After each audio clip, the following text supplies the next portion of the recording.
Bonjour à tous et bienvenue dans cette nouvelle vidéo. On va parler aujourd'hui de l'améthyste présente dans votre bracelet chemin de vie. Vous avez l'améthyste dans votre bracelet chemin de vie et vous vous demandez comment interpréter sa signification en fonction de sa place dans votre bracelet, en fonction des 8 pierres qui sont calculées. Si vous me découvrez, je m'appelle Aurore, je suis médium, passionnée de lithothérapie et de soins au naturel par les plantes. Comme je vous l'expliquais, on va parler aujourd'hui de l'améthyste qui est présente dans votre bracelet chemin de vie. On va s'intéresser d'abord à ses vertus et on viendra ensuite interpréter en fonction de sa place dans votre chemin de vie. Je vous mets en lien juste en dessous de la vidéo le partage des autres pierres en fait qui peuvent composer votre bracelet chemin de vie, et à la fin de la vidéo, restez bien jusqu'au bout, je vous partage la playlist complète avec toutes les questions que vous pouvez vous poser au niveau du chemin de vie, à savoir comment l'entretenir, pourquoi certaines pierres ne vous plaisent pas, comprendre tout le calcul exact en fait du chemin de vie pour éviter les erreurs. Voilà, parce que je vous reprends à chaque fois tout le détail en vous précisant attention au niveau de ce calcul, ça peut pas être ce calcul-là et on réduit. Voilà, pour chaque pierre, restez bien jusqu'au bout pour bien avoir les indications, parce que c'est quelque chose qui arrive assez régulièrement. Vous vous trompez principalement pour la date de naissance. Voilà. On va s'intéresser principalement aux vertus de l'améthyste. L'améthyste est une pierre violette, vous avez juste derrière, qui va être liée au dernier chakra avec un S, principalement le chakra du troisième œil. On va avoir le chakra coronal. C'est une pierre très méditative, elle va être très liée également au niveau du cerveau, donc elle va élever les énergies, elle va nous libérer. C'est une pierre à la fois purificatrice. On retrouve pas mal de données de ce fait spirituel, hein. Elle va aider à méditer, elle va aider aussi à se concentrer pour les études. Voilà, on retrouve pas mal de choses en fait en lien, aussi bien, donc comme je disais, le cerveau est se concentrer et à la fois se libérer. On la retrouve pour des vertus de sommeil, par exemple, les personnes qui ont vraiment un mental fort. On peut la retrouver aussi pour les gens qui ont des dépendances, hein, que ce soit le tabac ou bien plus. Ça va aider à libérer la tête, donc ça va travailler sur l'opposé, libérer le chakra racine en élevant voilà les énergies. Les vertus voilà, de l'améthyste sont décrites, ça vous permet déjà d'expliquer un petit peu pourquoi vous avez l'améthyste dans votre chemin de vie. Et maintenant, on va venir détailler en fonction de la place qu'elle peut avoir. Si vous avez l'améthyste en pierre de base, la pierre de base est liée à nos ancêtres et en première ligne à nos parents. L'améthyste ici nous demande en fait de nous libérer la tête, de ne plus nous prendre la tête, d'arrêter de se focaliser clairement sur une manière de penser, sur des choses beaucoup trop précises, beaucoup trop lourdes aussi au niveau du mental. On nous demande vraiment de nous purifier et on nous demande aussi de nous connecter finalement à notre spiritualité qui n'est peut-être pas du tout reconnue, hein. Le plus souvent, les personnes voilà, qui vont être très connectées niveau médiumnité ou tout ce qui sera artistique également, vont être dans des familles où c'est pas forcément ni reconnu ou encensé. Donc il y a ça également. Donc là, l'améthyste, elle vient vous aider à mettre le mental de côté et à vous confirmer que vous pouvez vous faire confiance et que ça fait bien partie de vous. Vous pouvez ensuite avoir l'améthyste en pierre de personnalité. La pierre de personnalité est une pierre d'équilibre et de renforcement mental. Directement reliée au mental, elle joue aussi sur notre caractère. Elle va nous aider à avoir le mental assez fort. Donc l'améthyste nous aide principalement si on doit passer un examen, si on doit vraiment avoir un mental fort pour passer en fait une épreuve. L'améthyste est là en soutien.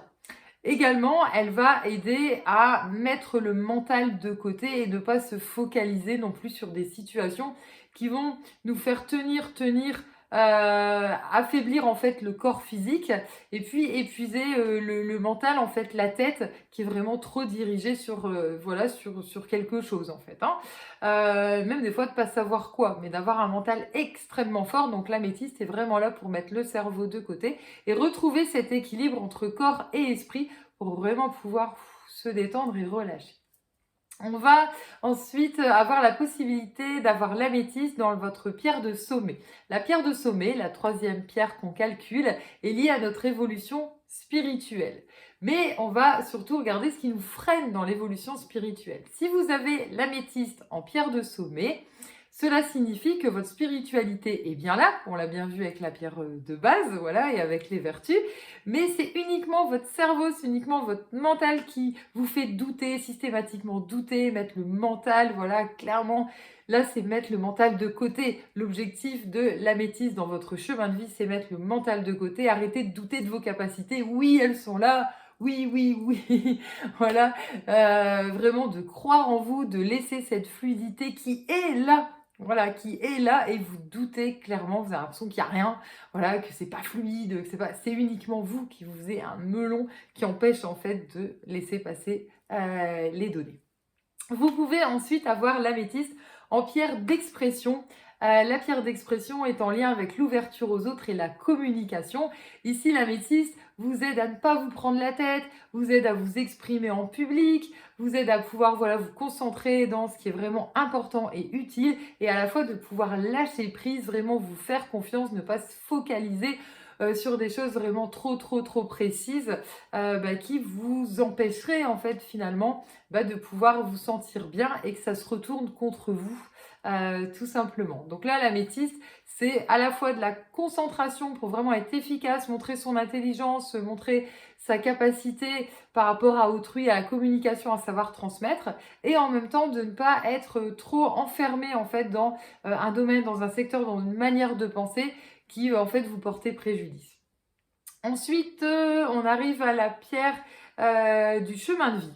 Donc là, si vous trouvez l'améthyste, c'est que vous vous êtes trompé dans votre méthode de calcul. L'améthyste correspond au nombre 14. Donc si vous trouvez 14 en pierre du chemin de vie, c'est pas normal puisqu'elle est bien entre 1 et 9 ou 11 ou 22.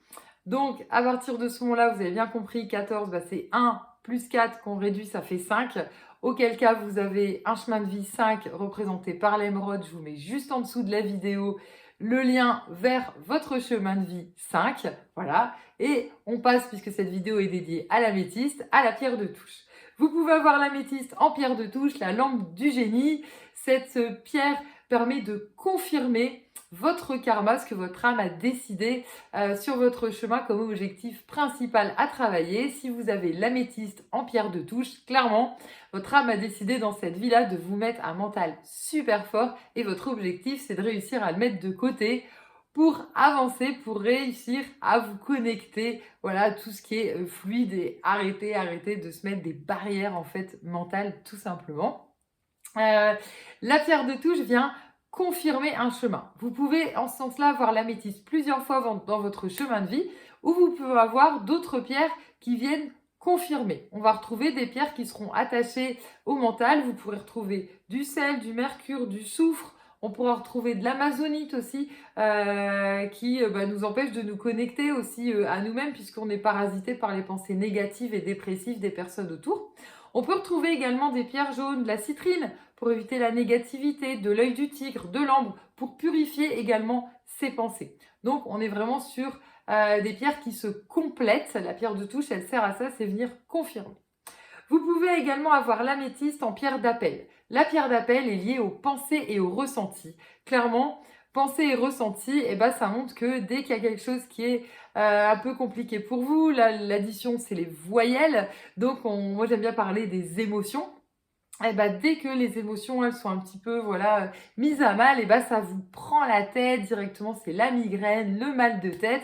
Donc là l'améthyste elle a pour fonction de vous faire un mental fort mais dans le bon sens, c'est de réussir à se dire allez je me requinque, j'arrête de mettre des barrières et puis je vais vraiment faire les choses pour moi, me connecter en fait à mes guides, à mes anges, à ma spiritualité concrète, à tout ce qui est fluide et pas à tout ce qui vient parasiter et qu'on nous a en fait rempli au niveau du cerveau qui ne nous appartient pas.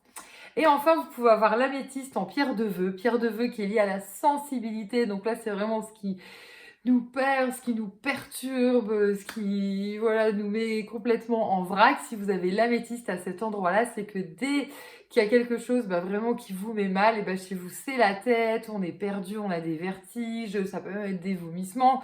On part dans des extrêmes, on va avoir besoin de se compléter par le chakra racine, on va se mettre à fumer, à manger. Donc l'améthyste, c'est vraiment la purification complète du mental et du corps physique. À cet endroit-là, on est trop sensible au niveau du cerveau et de réussir à retrouver des bonnes énergies et de se reconnecter en fait à notre spiritualité, d'élever notre fréquence vibratoire et nos énergies. Je vous partage, comme je vous disais, la playlist complète du chemin de vie pour retrouver toutes les questions que vous pouvez avoir concernant celui-ci, pourquoi certaines pierres ne vous plaisent pas, comment l'entretenir, bien revoir les méthodes de calcul, surtout s'il y a eu des petites erreurs, voilà, en fonction de ce que je vous explique. Je vous invite à vous abonner si ce n'est pas encore fait. Et pour ma part, je vous dis à très bientôt pour une prochaine vidéo.